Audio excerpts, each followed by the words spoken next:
It's another edition of the UTPA Women's Basketball Show. My name's Jonah Goldberg, and this is our star substitute, the one and only assistant coach, Gabe Henry of the UTPA Women's Basketball team. Gabe, welcome to the program. Thank you. It's an honor to be here. So the Bronx are coming off a little history. Since the last time we've spoken to you, they've played 3 times. They've won 2 of those times. One of those games, they tied the program record for wins, and then, well, what tends to happen after you've tied it? You break the program record for wins, and the Bronx did just that with the win over NJIT on Monday, 54-53, in just amazing fashion. I mean, if you're going to break a program record for wins, there's no better way to do it than doing it at the last second and having your heart beating out of your chest for 20.6 seconds. Yeah, we kept it interesting, but no, it was a great game. It was a great team effort. You know, a lot of people had to step up in different ways, and even though, you know, I believe only 4 players scored for us last night, a lot of them came up in key moments, making key screens, key passes. You know, Tiandra Nolan sticks out to me, 7 assists, 1 turnover, 4 or 5 rebounds, just the little things, and that's what wins games, you know, this time of the year. You actually ended up with 5 players to score, but you're right. Oh, sorry, 5. In the first half, you only had 2, but you know what? At halftime, it was a 1-point game, and it doesn't necessarily matter, as you're saying, who scores. It just matters what everybody's doing, because as long as your team scores higher than the other team score at the end, you win, and that's really the only thing that matters. Absolutely. That's the #1 statistic right there. Staying in the left-hand column and out of that right-hand column. What was the emotion like when it ends and you start to realize that this was more than just a great win, this was history? Oh, you know, anytime you can be a part of something like that, it's bigger than any one individual in our program. It was, you know, again, a total team effort, a total just buy-in. And, of course, I haven't been here since Coach Tidwell has taken over down here. But just coming in July and seeing how hard these kids have worked day in, day out, it's really been a great ride, and they deserve it. Yeah, I totally agree, because, you know, what this program has done really in the 2 years since Coach Tidwell has been here, and then here in the year you've been here, is y'all come in with these expectations, and especially this year, even more so I felt, where it's at the very start of the year, Coach Tidwell's been saying all year, we're going to win a WAC championship, we're going to break the program wins record, we're going to have a winning season, and he says all this stuff unequivocally every week. And I mean, you just broke the wins record. You've got a month at least to go in the season with things like a WAC tournament championship, things like getting a 2 or 1 seed in the tournament, things like getting that first winning season at the NCAA Division I level, and first since 82-83, all very much within reach. Mm-hmm. And, you know, it's just, again, it's very exciting to be a part of something like this. And, you know, he's really changed the culture down here. You know, he's won everywhere he's been. And, you know, the people down here, not only students and alumni, but and faculty, but the people down here in the Valley deserve a chance to see a winning program out of our from the women's basketball program down here. And, you know, we're just really happy for our fans. You know, we have really good fans, really loyal fans who've stuck with us, you know, from what I understand, from the low times to now some of the better times. But, you know, it's just real exciting. And you've rewarded them, or maybe they've rewarded you, depending on how you look at it. 11 home wins, that's another program record set this year. Oh, wow. You know, and you're you know, it's again, it's a little overwhelming, you know, making a lot of history. But, you know, it starts with the players. It really does. And them taking a chance on, you know, coming down here, believing in Coach Tidwell's vision. You know, when you don't have a lot of program prestige or history or tradition to sell, you know, just the kids believing in us, and that's something that, you know, the scoreboard doesn't always get to show. But I think it's a byproduct of buying in, you know, where you're fortunate to, you know, like you said, have more points than the other team at the end of the game. And just well, I think one of the things that impressed me the most about yesterday was just the way that the team didn't hang their heads. When you miss your first 9 shots of the game, it's easy to be like, well, this obviously isn't our night. But instead, they made it their night. They started hitting shots immediately after missing the first 9 shots of the game. The Bronx scored 14 straight points. Mm-hmm. That's a heck of a turnaround right there. Oh, absolutely. And and they've been through so much this year. We've had some high highs, some low lows. It's been a little bit of a roller coaster ride, but one thing about this group is they're tough and they're resilient. They battle through adverse situations, and it definitely, in my 10 years of coaching and being around some championship programs, they practice like champions every day. And again, they deserve it, and they deserve to have history made on. It's really cool to be around. So the history, the Bronx beat NJIT 54-53 in the non-conference finale.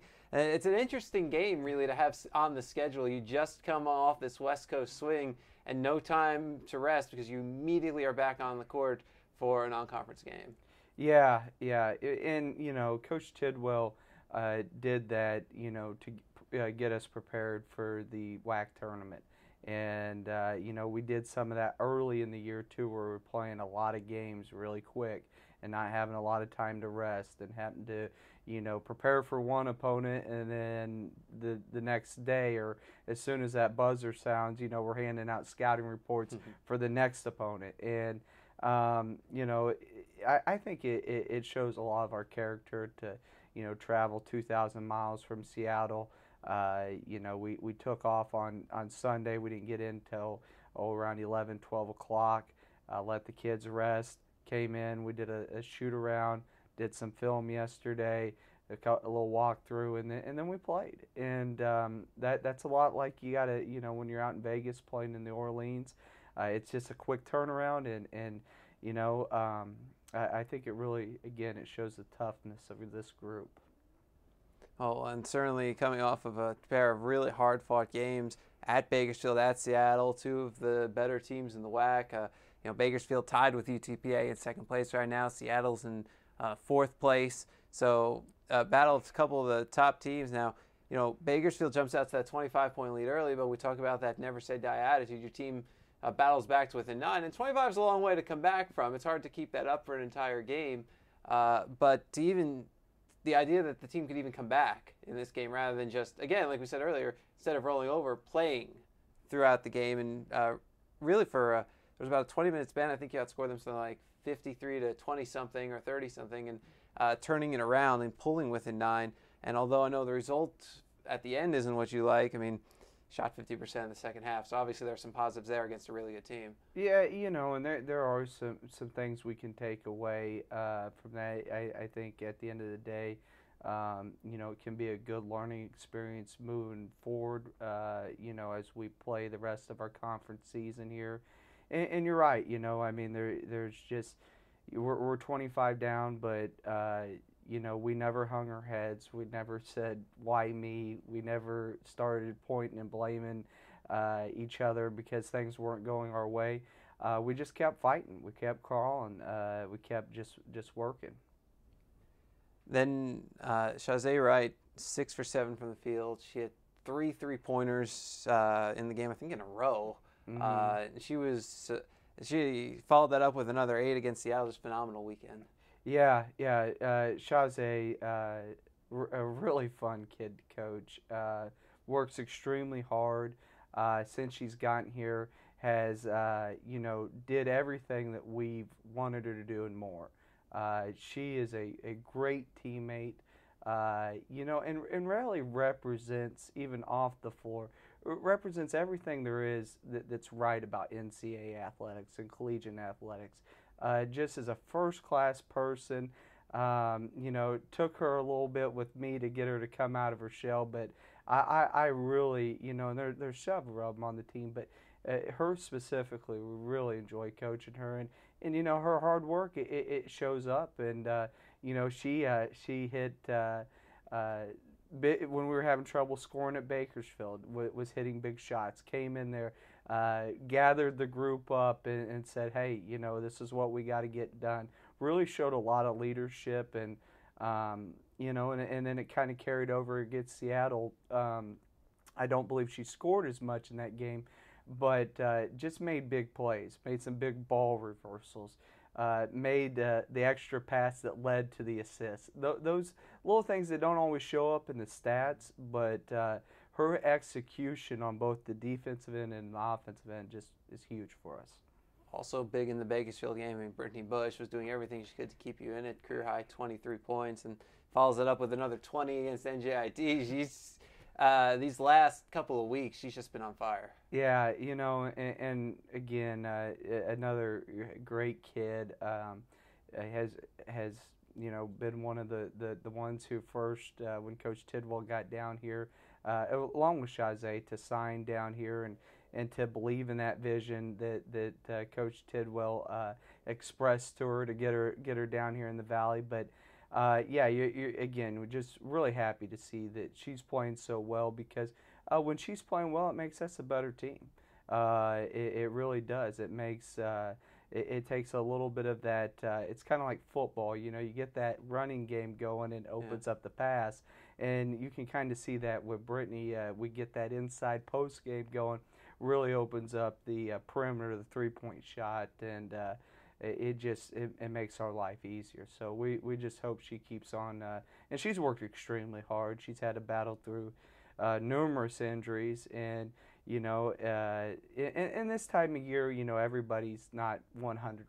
Everybody has the bumps and the bruises, but she laces them up every day and works and works to get better, and that's a very much a thing that helps our program. Followed up the Bakersfield game, heading to Seattle.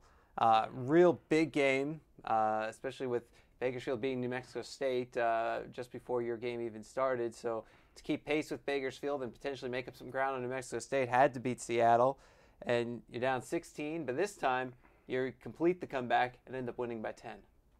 Yeah, and had a great game day atmosphere up there in Seattle. Was a really good crowd, and they were into the game, and again, things weren't working out our way early. We struggled scoring the basketball. We had some issues with turnovers, but at the end of the day, what we felt like is what separated us is we really got on the rebounds in the second half, got on the boards, and we're chinning the basketball with two hands, making good screens on the offensive end.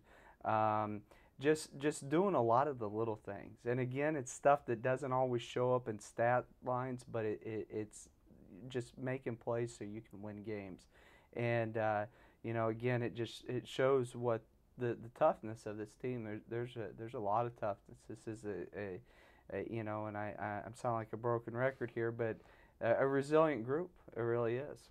How about the spark Troy Swain gave you in that game? Oh, it was great. It was huge.